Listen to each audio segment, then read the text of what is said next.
नमस्कार मित्रांनो, तूही रे माझा मितवा या मालिकेच्या येणाऱ्या काही भागांमध्ये जबरदस्त असा ट्विस्ट पाहायला मिळणार आहे. परंतु आता राकेशचं सत्य समोर आणण्यासाठी अर्णव आणि ईश्वरी एकत्र येत आता सगळ्यांसमोर खरा चेहरा आणणार आहेत. तर आता आजच्या भागामध्ये आपल्याला पाहायला मिळतं, मामांनी आता राकेशने आणलेले गॅसही बदललेले असतात. राकेशने विषारी वायू आणत सगळ्यांना बेशुद्ध करण्याचा प्लॅन आखलेला असतो. परंतु आता हा प्लॅन हाणून पाडण्यासाठी मामांनी तो विषारू वायूच्या ठिकाणी दुसरे गॅस ठेवलेले असतात. परंतु याबद्दल राकेशला काहीच माहीत नसतं. आता राकेशने त्याच्या प्लॅनप्रमाणे घरात अंजलीचा वाढदिवस साजरा झाल्यानंतर सर्वजण एकत्र आनंदाने डान्स करत असतात आणि घरात सर्वत्र आनंद असतो. सर्वजण खूप खुश असतात आणि या संधीचा फायदा घेत राकेशने संपूर्ण घरात विषारी वायू पसरलेला असतो. संपूर्ण घरात धूर पसरलेला असतो. सर्वजण बेशुद्ध होऊन खाली पडतात. परंतु हा ईश्वरी आणि अर्णवच्याच प्लॅनचा एक भाग असतो.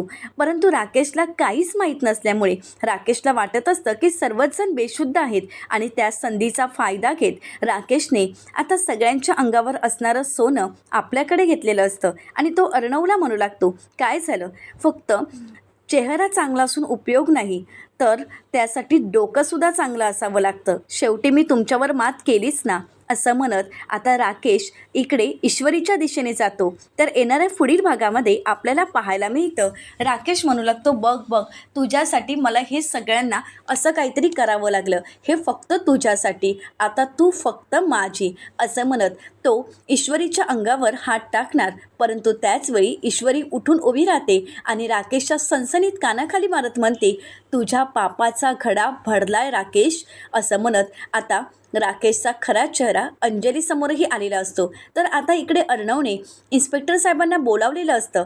तर अर्णव इन्स्पेक्टर साहेबांना म्हणतो, घेऊन चला याला. तर आता ज्यावेळी राकेशला पकडलं जातं त्यावेळी राकेश आता नकळतच सगळ्यांची दिशाभूल करत लगेच ईश्वरीला पकडतो आणि तिच्यावर गन रोखतो आणि म्हणू लागतो, ए चिटुकल्या, तुला काय वाटलंय रे, या राकेशला पकडणं सोपं आहे? ते शक्य नाही.